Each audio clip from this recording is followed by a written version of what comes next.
आपकी ये दास्तान सुन के मेरे रोंगटे खड़े हो गए।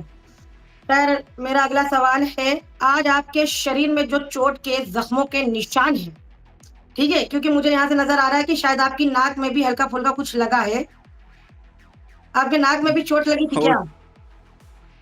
डंडा छू के निकल गया था। वही मौत छू के टक से निकल गई। तो मेरा सवाल ये है अर्जुन जी कि इतनी लाठियाँ खाने के बाद आप अस्पताल में थे। आपको अस्पताल कैसे पहुँचे? आपको किसने अस्पताल पहुँचाया? और पुलिस कार्रवाई के बाद आज आप शारीरिक और मानसिक रूप से खुद को कहाँ देख रहे हैं? टू बी ऑनेस्ट मैं हॉस्पिटल गया नहीं था। मैं सीधे अपना वहाँ से प्रोटेस्ट से बाहर निकला। फिर वहाँ पे जितने भी लोग थे मैंने उन्हें समझाने की कोशिश करी। सबसे पहले तो मैं प्रोटेस्ट से बाहर भी नहीं निकला था, मैं गया था सीधे जंतर मंतर, क्योंकि वहाँ पे नेहा बोहरा और बहुत सारे बच्चे ऑलरेडी वहाँ पे बैठे हुए थे, धरना दे रहे थे। वहाँ पे एक हमारा घायल भाई भी बैठा हुआ था जिसकी टांग टूटी हुई थी। तो मैंने कहा कि सबसे पहले जाके उन्हें मैं इन्फॉर्मेशन दे दूँ कि देखो ऐसे ऐसे बात है, ये लोग आ रहे हैं यहाँ पे और ये लाठी चार्ज भी करेंगे, आंसू गैस के गोले भी फेंकेंगे और बहुत बर्बरता करेंगे कि अभी भी वक्त है, जितनी भी लड़कियां हैं और छोटे बच्चे हैं उनको एक साइड कर दिया जाए ताकि भगदड़ ना मचे और बाई चांस मचे तो इन्हें कोई नुकसान ना हो। 1 ये मिनट, असल में खुद बोलने ही से वो पहले हम आपको बता रही हूँ, आप बोलिएगा, कोई टेंशन की बात नहीं है, ठीक है? ये एक स्वतंत्र लाइव है, मैं एक बेबाक और ईमानदार पत्रकार हूँ। दोस्तों, ये जो भी स्टेटमेंट दे रहे हैं अर्जुन फ्रॉम भारत, इस स्टेटमेंट की ज़िम्मेदारी मैं और मेरा मीडिया हाउस नहीं लेता। अब आप खुल के बोल सकते हैं। बेफ़िक्र रहिए, आप अपनी बताइए क्या बोलना चाहते हैं, हम आपको बोलने के लिए मंच देंगे, क्यों परेशान हो रहे हैं? कि मैंने बहुत नुकसान ऑलरेडी देख लिया था।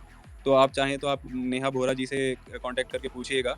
वो जब धरने पे बैठी हुई थी मैंने उनसे सीधे जाके बोला था कि वो लोग आ रहे हैं, वो अभी मार पिटाई करने वाले हैं। स्टेज पे जाके आप सीधे ये अनाउंस कर दो कि जितनी भी बच्चियां हैं खासकर वो दीवार से लग के खड़ी हो जाएं, क्योंकि जब भगदड़ मचेगी तो सबसे पहले उन्हें नुकसान होगा। और बस मैं उन्हें कह के 2 मिनट के लिए थोड़ा सा आगे बढ़ा ही हूँगा, इतने में उन लोगों ने धावा बोल दिया और उन्होंने फिर वहाँ पे लाठी चार्ज करा, लोगों को मारना चालू कर दिया। बल्कि उन बच्चों को जो बैठे हुए थे और मात्र देशभक्ति के नारे लगा रहे थे, इंसाफ की मांग कर रहे थे, ये भी नहीं कि उन्होंने कोई उग्रपंथी करी हो या किसी को कोई गाली दी हो या ललकारा हो या कुछ भी करा हो, सिर्फ बैठे हुए थे वो आलती पालती मार के। कि उन्होंने उन्हें नहीं छोड़ा, वहाँ पे इन्होंने जाके मारा, उन बच्चों को मारा। जो बहुत से लोगों को ये गलत फहमी है कि सिर्फ सोनम वांगचुक जी थे भूख हड़ताल पे, ऐसा नहीं है। 50 से ज़्यादा बच्चे थे भूख हड़ताल पे, जिसमें आयशा के 5-6 जने थे, एक सोनम वांगचुक जी थे और बहुत सारे ऐसे वो अनजान लोग थे जो देश के कोने कोने से आए थे।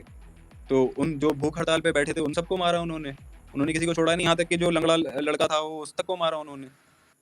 और मेरा सवाल शायद आपने ढंग से सुना नहीं है। मेरा कहना यह है कि आपकी जो शारीरिक स्थिति थी, उससे आपने कितने परसेंट रिकवर किया है? और आपकी इस वक़्त मानसिक स्थिति क्या है? इतनी लाठियाँ खाने के बाद क्या अर्जुन फ्रॉम भारती एक बार फिर से हिंदुस्तान की आने वाली नई नस्लों के लिए सड़क पर उतरेगा, आवाज़ उठाएगा या नहीं? और इस वक़्त 1 मिनट, और इस वक़्त आपके मन में क्या चल रहा है? आने वाले वक़्त की आपकी क्या स्ट्रैटेजी है? क्योंकि उत्तर प्रदेश में 2027 का चुनाव भी आने वाला है। इस पर आपकी क्या राय है? सॉरी हाँ, वो आपके बाकी के जो 2 सवाल थे उनका जवाब नहीं दे पाया मैं, पहले में ही अटक गया था। तो सबसे पहले तो मुझे ना किसी बात का कभी डर रहा है, ना कभी रहेगा। मैं वहाँ गया था, मैं ये सोच के गया था हो सकता है वहाँ पे वो लोग गोली भी मार दें हमें, तो मुझे इस चीज़ की कभी ना टेंशन थी, ना कभी होगी। मानसिक स्थिति हाँ, मेरी थोड़ी-सी खराब हुई थी, क्योंकि वही नॉर्मल सी बात है, जब आपके सामने इतना बड़ा नरसंहार हो, इतने सारे मासूम बच्चों को मारा जाए, वो भी उन लोगों के द्वारा जो कसम खाते हैं हमारी सेवा के लिए, तो थोड़ी मानसिक स्थिति तो खराब होगी। और उसके बाद थोड़ी मानसिक स्थिति ये सोच के खराब हुई कि जो बच्चों को मैंने देखा दबा हुआ, और जो ये तो सिर्फ मेरे सामने दबे थे, पूरा प्रोटेस्ट में पता नहीं लाखों लोग थे। अगर यहाँ पे मेरे सामने 3 बच्चे दब गए तो पता नहीं कितने वैसे दबे होंगे। उनके बारे में आज तक कोई बात नहीं हो रही, उनके बारे में कोई सच्चाई बाहर नहीं आ रही, एक उसके ऊपर। और बात रही है पुलिस वालों की और इनकी, तो या प्रोटेस्ट में फिर से जाने की, तो मैं बिल्कुल जाऊँगा। जितनी बार जाने की ज़रूरत पड़ेगी उतनी बार जाऊँगा, जब तक ज़िंदा हूँ लगातार जाऊँगा, जब तक सब कुछ सारा सिस्टम ठीक ना हो जाए। 1 सेकंड। एक्चुअली दोस्तों, ये चश्मा लगाने का मतलब केवल इतना है कि ये जो लाइटें लगी हैं मेरी आँखों में बहुत ज़्यादा चुभ रही हैं। ठीक है? ये कोई फैशन नहीं है, और वैसे भी हम जेन ज़ी हैं, नई नस्ल के पत्रकार, थोड़ा बहुत तो अलग होगा ही। और इस वक़्त आप जिनको सुन रहे हैं, ये कोई आम हस्ती नहीं है, कम मत आकिएगा। इन्होंने अपने जवानी के दिनों में अपनी टाँगें तुड़वाई हैं, वो भी किसी ऐरे-गैरे नत्थू-खैरों के लिए नहीं, हिंदुस्तान की वो नस्ल के लिए जो अभी इस दुनिया में पैदा नहीं हुई है और जो पैदा हो चुकी हैं। आने वाले वक़्त में हिंदुस्तान का आने वाला भविष्य बनने वाली हैं। खैर दोस्तों, मुझे इसे लगा लेने दो, मैं बोल नहीं पाऊँगी, मुझे समझ नहीं आता बिल्कुल, मेरी आँखें ऐसे-ऐसे होने लगती है। मजबूरी है। कह रहा फैशन कर लिया है, शर्म ना आती। मतलब कुछ भी, इतनी अच्छी मेरी लाइफ चल रही है यार, समझा करो तुम लोग, ध्यान दो। तो आपकी तो मानसिक स्थिति समझ में आ गई है अर्जुन जी, कि आप अभी भी मानसिक रूप से तैयार हैं दूसरी टांग तुड़वाने के लिए, लेकिन पीछे नहीं हटेंगे। जी, बिल्कुल भी नहीं। और शरीर आपका किस हद तक रिकवर हुआ है 20 जुलाई के बाद? क्या आपकी टांग ठीक हुई? लगभग सब कुछ रिकवर्ड है, बस एक मेरी नस जो है राइट वाले पैर की ब्लॉक है, वो धीरे-धीरे खुल जाएगी, आई होप सो। बाकी सब ठीक हो गया है। ठीक है। ये कमेंट्स बड़ा डिस्ट्रैक्ट करते हैं अर्जुन, लेकिन मेरा अगला सवाल ये है कि आपको मार पड़ी, ठीक है?